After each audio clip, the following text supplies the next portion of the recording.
Assalamualaikum warahmatullahi wabarakatuh. Perkenalkan, nama saya Fadil Masakmani dari Prodi Teknologi Rekayasa Otomasi. NIM saya 400403256200012. Saya dari angkatan 25 dari Sekolah Vokasi Universitas Diponegoro. Saya di sini bakal menjelaskan apa itu perulangan, loop, dan while. Jadi pertama-tama di sini ada konsep perulangan. Jadi konsep perulangan itu atau looping itu struktur kontrol dalam algoritma yang memungkinkan eksekusi berulang terhadap satu atau lebih instruksi selama kondisi tertentu terpenuhi. Jadi perulangan digunakan untuk mengotomatisasi tugas-tugas yang bersifat repetitif dan menghemat penulisan kode. Nah, selanjutnya di sini ada jenis perulangan atau terhitung. Jadi di sini itu perulangan terhitung itu adalah perulangan yang diketahui pengulangannya. Jadi sudah diketahui atau ditentukan sebelumnya. Jadi di dalam Python ini jenis perulangan ini biasanya itu menggunakan kata for atau loop. Jadi di sini tuh ciri-ciri untuk perulangan terhitung itu ada jumlah perulangan sudah pasti tentunya, dan biasanya menggunakan fungsi range untuk menentukan banyaknya perulangan. Dan jenis ini juga cocok digunakan ketika kita beberapa kali proses yang harus dijalankan. Contoh konsepnya tuh ulangi perintah sebanyak 5 kali. Nah, terus yang kedua di sini ada perulangan bersyarat. Nah, perulangan bersyarat itu adalah perulangan yang dilakukan selama suatu kondisi bernilai benar atau true dalam Python. Jenis ini tuh menggunakan while loop. Jadi di sini tuh ciri-cirinya tuh ada jumlah pengulangan yang belum diketahui atau belum tentu datanya. Terus perulangan akan berhenti jika kondisinya bernilai salah atau false. Jenis ini tuh cocok digunakan tuh ketika perulangan tergantung pada kondisi tertentu atau bukan pasti.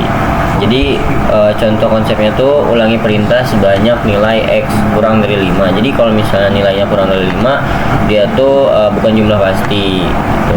Terus selanjutnya, nah di sini juga ada perulangan dalam bahasa Python. Jadi struktur for itu tuh digunakan untuk mengulang sejumlah langkah berdasarkan urutan atau koleksi data.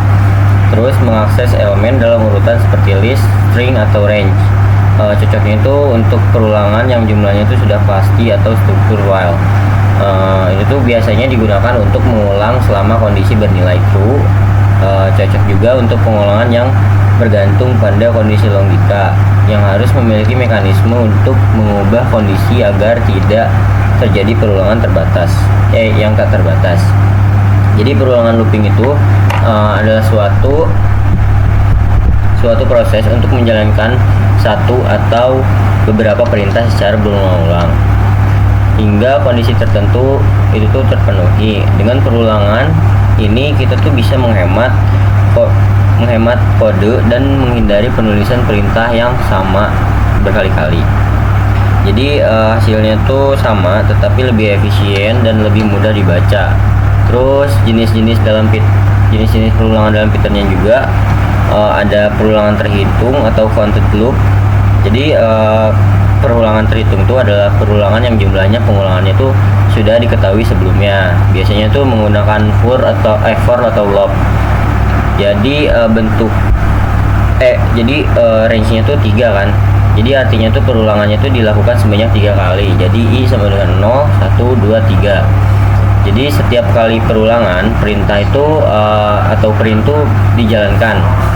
Terus selanjutnya itu ada perulangan bersyarat atau conditional loop. Jadi perulangan yang berjalan selama suatu kondisi nilainya benar atau true. Jenis ini tuh menggunakan while loop. Jadi bentuk umumnya tuh seperti while, kondisi, perintah. Terus selama X kurang atau sama dengan 5, perulangan tuh bakal terus berjalan. Jadi setiap putarannya tuh nilai X-nya tuh bakal bertambah 1. Nah, ketika X lebih dari 5, kondisinya tuh menjadi false atau salah dan perulangannya tuh bakal berhenti. Terus selanjutnya tuh ada perintah khusus dalam perulangan. Jadi Python juga tuh menyediakan beberapa perintah untuk mengatur jalannya perulangan. Yaitu pertama itu ada break atau menghentikan perulangan secara paksa. Jadi meskipun kondisinya belum selesai, itu tuh bakal berhenti secara paksa. Jadi contohnya tuh for in range, range-nya tuh misalnya 10. If i-nya tuh sama dengan 5. Nah, itu kalian bisa break. Jadi semacam berhenti secara paksa gitu. Jadi perulangannya tuh berhenti ketika i-nya tuh bernilai 5. Nah, yang kedua itu ada continue atau melewati satu langkah perulangan dan langsung lanjut ke langkah berikutnya. Contohnya tuh for in range, range-nya itu 5, if i-nya tuh 2, continue-nya tuh print i. Jadi ketika i-nya sama dengan 2, perintah print-nya itu bakal dilewati. Nah, terus yang ketiga itu ada else perulangan. Jadi itu tuh dijalankan jika perulangan tuh tanpa break. Jadi contohnya tuh seperti for in, range-nya tuh 3, print i, jadi else-nya tuh print perulangan selesai. Jadi else pada perulangan itu tuh gak ada break ya. Jadi kesimpulannya tuh jenis perulangan itu terhitung for jumlah perulangan yang sudah diketahui. Terus perulangan bersyarat while itu tuh berjalan selama kondisi benar gitu. Terus nah, selanjutnya di sini ada karakteristik umum perulangan. Jadi yang pertama tuh ada kontrol iterasi. Jadi itu tuh perulangan yang memungkinkan pengulangannya instruksi berdasarkan jumlah tertentu atau for, atau kondisi logis juga. Jadi while. Nah, di sini tuh dapat dikontrol menggunakan variabel penghitung, kondisi logika atau struktur data. Yang kedua ada efisiensi kode. Jadi efisiensi kode itu mengurangi duplikasi instruksi, mempermudah pemeliharaan dan pembaca kode, memungkinkan otomatisasi proses yang berulang. Yang ketiga ada struktur yang konsisten. Jadi itu tuh memiliki bagian awal inisialisasi, bagian tengah atau kondisi dan aksi, dan bagian akhir atau pengubah kondisi. Terus juga dapat digunakan dalam bentuk tunggal atau bersarang atau nested loop. Terus yang keempat ada kendali eksekusi. Itu dapat dikombinasikan dengan pernyataan kontrol seperti break atau menghentikan perulangan secara paksa, continue melewati satu literasi dan lanjut ke berikutnya, atau pass itu placeholder tanpa aksi. Jadi perulangan looping itu tuh adalah adalah proses menjalankan satu atau beberapa perintah secara berulang-ulang selama jumlah tertentu atau selama kondisi tertentu masih terpenuhi. Perulangannya juga sangat berguna untuk menghemat waktu atau menghindari penulisan kode yang berulang. Jadi di sini tuh karakteristiknya tuh adanya blok perintah yang diulang. Jadi perulangannya tuh selalu memiliki blok kode atau sekumpulan perintah yang akan dijalankan secara berulang. Contohnya tuh for i in range-nya 3 print belajar Python. Jadi baris printnya itu yang belajar Python tuh ada di blok perintah yang diulang sebanyak 3 kali. Terus yang kedua memiliki kondisi atau batasan. Setiap perulangan memiliki syarat atau batasan untuk menentukan kapan perulangan harus berhenti. Jadi misal pada for itu bakal dibatasin atau ditentukan fungsi sama range atau data yang diliterasi. Jadi pada while tuh batasnya juga ditentukan sama kondisi logika, yaitu maupun true atau false. Terus di sini juga tuh bisa menggunakan variabel pengontrol atau counter. Jadi umumnya kan perulangan tuh memiliki variabel yang mengontrol jalannya loop kan. Nah, jadi seperti misalnya itu penghitungan atau penentu kondisi. Nah, terus selanjutnya itu ada memiliki awal dan akhir. Jadi setiap perulangan itu memiliki titik awal atau inisialisasi dan titik akhir atau berhenti. Jadi misal awal tuh misal tempatnya dimulai perulangan. Terus akhir itu tuh saat kondisi tidak terpenuhi atau jumlah perulangan tercapai. Nah, di sini juga kita tuh bisa menggunakan kendali khusus. Nah, di Python tuh menyediakan perintah pengendali perulangan seperti break, continue, else. Nah, untuk breaknya tuh bisa menghentikan perulangan sebelum waktunya. Terus continue tuh melewati satu siklus dan lanjut iterasi berikutnya. Terus tadi else tuh dijalankan setelah perulangan selesai tanpa break. Nah, di sini juga kita bisa dapat bersarang atau nested loop. Jadi bersarangnya tuh perulangannya tuh bisa diletakkan di dalam perulangan lainnya. Bisa disebut tuh kayak nested loop lah. Contohnya tuh for in range-nya tuh 3, for j in range 2. Jadi printnya tuh ij. Jadi perulangannya tuh luar berjalan 3 kali, dan setiap kali itu terjadi perulangan dalam berjalan 2 kali. Jadi intinya tuh karakteristik umum perulangan itu adanya tuh proses perulangan yang dikendalikan oleh kondisi, variabel, pengontrol, dan batas tertentu, dengan kemungkinan adanya kendali tambahan seperti break dan continue untuk mengatur jalannya program. Terus selanjutnya di sini ada perulangan pada Replit. Jadi Replit itu sebagai platform. Jadi Replit itu adalah berbasis web yang mendukung sebagai bahasa pemrograman yang termasuk Python. Terus di sini ada implementasi perulangan. Jadi di sini itu untuk menulis struktur for and white, langsung diedit. Terus selanjutnya ada menjalankan program untuk melihat hasil iterasi menggunakan fitur konsol atau input dan output dinamis manfaat Replit. Jadi tidak perlu internalisasi lokal dan di sini juga mendukung kolaborasi dan dokumentasi, memudahkan debugging dan visualisasi proses perulangan. Jadi perulangannya tuh di Replit itu seperti platform bimbing online ya, yang bisa kita gunakan untuk menulis atau menjalankan berbagai bahasa pemrograman. Jadi termasuk Python. Jadi perulangan pada Replitnya itu sama seperti perulangan dalam bahasa pemrograman yang biasanya kita digunakan di dalamnya, misalnya tuh Python, tapi cuman untuk dijalankan melalui lingkungan Replit. Nah, di sini juga banyak jenis perulangan di Replit atau di Python. Jadi di Replit tuh kita tuh bisa menggunakan 2 jenis perulangan utama. Ya, misal yang pertama itu perulangan for atau perulangan terhitung. Jadi di sini tuh digunakannya tuh ketika jumlah pengulangannya tuh sudah pasti. Jadi contohnya tuh for in range 5, printnya tuh halo dari Replit misal ya. Nah, jadi kodenya tuh bakal menampilkan penulisan halo di Replit sebanyak 5 kali, soalnya range-nya 5. Terus range 5 itu berarti kan loopnya tuh berjalan dari 0 sampai 5. Nah, terus selain itu ada perulangan while atau perulangan bersyarat. Jadi ini tuh digunakan tuh pas kita mengulang tergantung pada kondisi atau suatu kondisi logika. Nah, jadi loopnya tuh bakal terus berjalan selama X-nya tuh kurang dari 5. Jadi setelah X mencapai 5, perulangan tuh bakal berhenti. Jadi perulangannya tuh seperti itu pada Replit.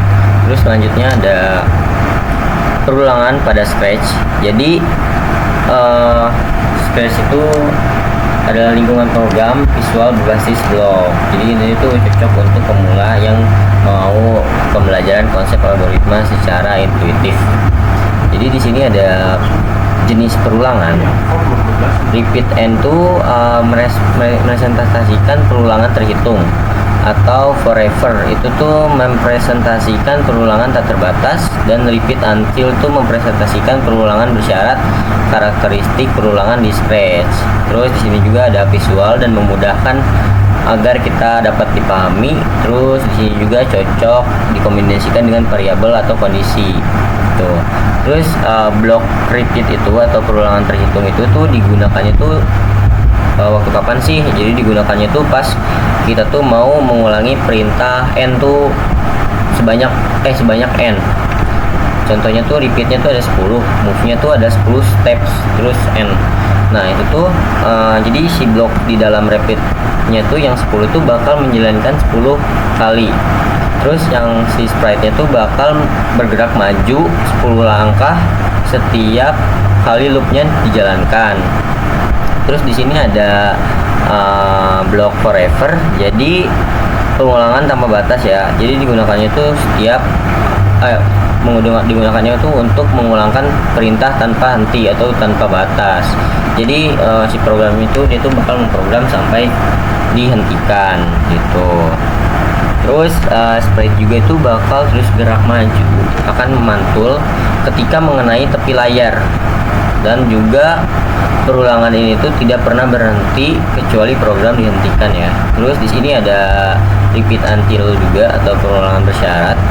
Itu pas digunakan untuk mengulangi perintah sampai suatu kondisi terpenuhi. Kenapa? Karena perulangan berjalannya tuh selama sprite belum menyentuh tepi layar, dia tuh bakal kondisinya tuh touching end atau benar. Jadi perulangan tuh bakal berhenti. Jadi di Replit itu perulangannya tuh dibuat dengan kode teks seperti di for and white. Jadi, nah juga di Scratch juga itu perulangannya tuh bakal dibuat dengan blok berwarna. Jadi kayak variabel kayak repeat forever dan repeat until. Jadi keduanya itu memiliki tujuan yang sama lah intinya, yaitu menjalankan perintah secara berulang, tapi hanya bentuk dan tampilannya aja yang berbeda. Nah selanjutnya kita bakal menjelaskan activity 5 pada pertemuan kali ini. Jadi saya jelasin dulu. Jadi programnya itu adalah permainan tebak-tebakan. Jadi nanti itu kita bakal diminta untuk menebak 3 bahan. Nah, bahannya kan di sini ada milk. Nah, di sini tuh nanti kalau misalnya tebakannya benar, dia bakal dapat skornya itu 1. Terus di sini ada ingredients listnya itu ada telur, flour, coklat, butter, sugar, dan salt. Nah, jadi kalau misalnya kita nebak yang ada di list ini tuh kita bakal dapat skornya itu 1. Nah, terus kita juga tuh dapat poin untuk setiap tebakan yang benar kan. Daftar bahannya tuh nanti kita sembunyiin. Jadi untuk urutannya seperti biasa, di sini urutan bendera hijau tuh untuk skrip utama dimulai. Terus yang kedua itu menyembunyikan list bahan yang ada di ingredients list ini. Jadi itu tuh buat bahan tidak terlihat supaya kita tuh gak bisa jawabnya. Jadi kita harus nebak. Terus di sini ada inisialisasi skor. Nah, di sini skornya tuh dari 0 itu tuh bakal diatur ke 0 sebelum permainan dimulai. Terus di sini ada biasa ya, di sini itu ada welcome game gitu. Jadi itu menyapa pemain. Jadi di situ bakal memberikan instruksi atau intro gitu. Nah, di sini juga ada wait 3 detik. Jadi itu tuh untuk memberikan waktu untuk membaca pesan. Terus yang di sini ada indeks kan, set indeks itu 1. Jadi variabel indeks ini tuh digunakan tuh buat menampilkan nomor tebakan atau miss ingredient 1. Terus yang selanjutnya tuh di sini ada mengulangi proses penebakan sebanyak 3 kali. Jadi misal repeatnya kan 3. Nah, jadi loop yang bakal dijalankan itu 1 putaran tebakan untuk tiap bahan. Jadi totalnya itu 3 putaran kan. Nah, di dalam loop juga terjadi ada X join dan join index. Jadi X index juga itu ingredients index and y. Jadi di sini tuh kegunaannya tuh menanyakan ke pemain. Jadi misal ingredients 1, nah kita jawab, nah dia tuh bakal otomatis input pemain disimpan dan otomatis di variabel bawaan answer. Jadi dia tuh bakal pengecekan jawaban. Jadi misal if ingredient list, jadi for tense atau answer dan 10. Jadi jika si ingredient listnya mengandung teks yang sama atau dengan answer, program itu bakal menampilkan pesan keberhasilan. Misalnya tuh kan di sini say join you have successful quest. Di sini answer kan. Nah, jadi selanjutnya di sini ada change score. Itu dia bakal menambahkan skor sebanyak 1. Kenapa 1? Karena kita hanya memasukkan angka 1 di pada skornya tuh. Terus di sini tuh jika tidak else ya, di sini else nih. Dia tuh bakal menampilkan pesan kesalahan. Misalnya dia bakal bilang, oh no kamu salah misal. Nah dia tuh bakal bilang gitu kalau misalnya kita nebak yang salah. Terus di sini ada tunggu 2 detik, itu tuh sama seperti yang di atas, memberikan jeda agar pemain melihat pesan. Dan selanjutnya ada change index by 1. Nah itu tuh kegunaannya tuh menaikkan nomor tebakan untuk putaran berikutnya. Terus di sini ada akhir pemain. Nah di sini tuh setelah kita repeat selesai, setelah 3 tebakan yang tadi benar, programnya tuh bakal bilang ini misal yang salah ya, tadi tebakan kita tuh salah, dia tuh bakal bilang game over, kamu tidak mendapatkan skor. Nah di sini juga ada show list, jadi ini tuh masuknya ke integration list, jadi buat menampilkan kembali daftar bahan sehingga pemain tuh bisa melihat jawaban yang benar tuh yang mana aja.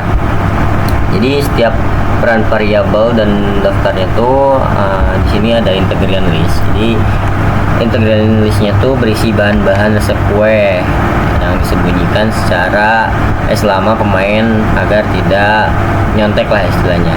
Terus ada skor, jadi itu tuh untuk menyimpan tebakan yang benar mulai dari 0 dan bertambah bila jawaban benar. Bertambahnya itu berapa? Bertambahnya itu 1. Terus indeks variabel, di sini tuh perhitungan nomor pernyataan 1, 2, 3. Nah di situ buat pertanyaan itu ditampilkan setelah integration 1 dan seterusnya.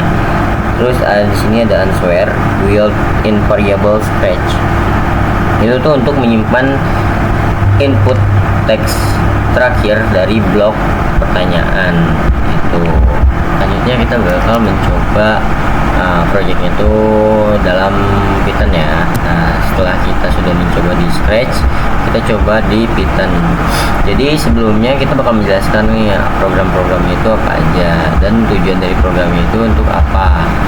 Jadi di sini baris 1 tuh ada import time. Jadi import time itu untuk mengimport modul time buat bisa menggunakan fungsi time sleep untuk menunda eksekusi program beberapa detik. Terus di sini ada daftar bahan seperti telur, tepung, coklat, mentega, gula, dan garam. Nah di sini itu adalah daftar bahan kue ya. Jadi misal jawabannya itu benar dan kita menebak jawaban yang ada di daftar bahan ini, kita bakal mendapatkan skor 1. Cuman di sini kenapa skornya 0? Karena dimulai dari skor 0. Kalau misalnya tebakan kita salah, skornya itu bakal 0. Terus di sini ada print kalau kamu harus menebak jawaban. Nah, printnya itu di sini tuh untuk memberikan pengantar kepada pemain. Jadi dia tuh pas kita running nih programnya, nah dia bakal mengatakan begini ke kita. Terus ini ada time sleep 3 detik. Jadi dia tuh bakal menunggu 3 detik sebelum melanjutkan ke bagian tebak-tebakan. Itu tuh buat merasakan seperti jeda percakapan gitulah intinya. Terus di sini ada in range 3 ya. Jadi program itu bakal menjalankan perulangan sebanyak 3 kali ya. Artinya tuh pengguna diberi 3 kesempatan untuk menebak bahan. Misal kita bakal mencontohkannya, kamu harus menebak 3 bahan dari resep kue kering. Misal kita menggunakan contoh benarnya tuh telur. Kamu berhasil menebak telur. Itu karena kita jawabannya benar. Misal bahan kedua kita masukkan salah. Misal kita masukkan telur, cuman pada huruf awalnya kita gak caps lock misal, apakah benar? Nah, dia tebakannya itu salah. Kenapa bisa salah? Padahal jawabannya itu sama kan. Di sini karena kita menggunakan huruf awalnya itu kapital ya. Jadi meskipun salah huruf 1 aja, dia tuh bakal menganggap kita tuh salah. Nah gitu. Terus kita bakal menjelaskan aktivitas 6. Nah di sini kita langsung saja mau menjelaskan project food delivery non data. Jadi saya bakal menjelaskan dulu tentang seperti biasa tentang variabel-variabel ini. Nah di sini tuh programnya itu bakal dimulai ketika bendera hijau diklik gitu. Terus menghapus semua, atau ini nih, menghapus semua pizza order dari daftar pesanan pizza sebelumnya. Terus di sini ada hide variable, itu buat menyembunyikan variabel continue ordering atau yang digunakan untuk mengontrol loop. Terus di sini ada total price-nya. Jadi itu tuh untuk mengatur harga total price ke 0. Di sini ada biasa mengucapkan hello selama 2 detik. Terus di sini ada set continue ordering 7. Nah, di sini tuh mengatur agar pesanan bisa dimulai saat continue ordering sama dengan true. Jadi misal nih, dia nanya kan, do you want to add pizza? Iya apakah tidak, kamu mau beli pizza atau tidak. Terus kita kan di sini langsung menjawab what pizza do you want, apa pizza yang kamu mau. Nah di sini ada available pizzanya atau list pizzanya. Di sini ada Maghrib, ada calzone, ada 4 cheese, ada pepperoni, ada napoli. Jadi di sini artinya tuh selama penggunanya masih mau memesan, programnya tuh bakal terus menanyakan. Jika pengguna tuh misal mau menjawab yes ya, kita bakal mempraktekkan itu. Dia bakal misalnya kita menjawab yes, jadi program tuh bakal meminta nomor pizza yang ingin dipesan. Kita misal masukkan mau nomor 1 deh, misal kamu what tip do you want to leave. Misal kita masukkan 3 deh, terima kasih, nah ini uang kamu adalah segini, pizza OTW misalnya gitu. Jadi programnya itu untuk menambahkan ke daftar pizza order. Nah dia otomatis nanti bakal menambahkan total price itu sebesar 10, misalnya tuh harga pizza tuh 10 euro. Nah kayak gitu. Terus di sini dia mengambilkan pesanan konfirmasi. Nah jika misal nih kita menjawab tidak, kita praktekkan ya, misal no.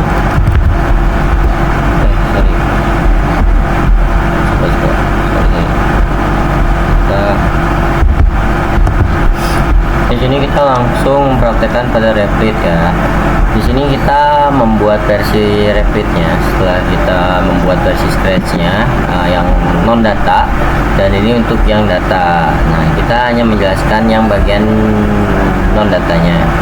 Jadi setelah kita mencoba di Replit, kita bakal mencoba di Scratch, kita bakal mencoba di Replit.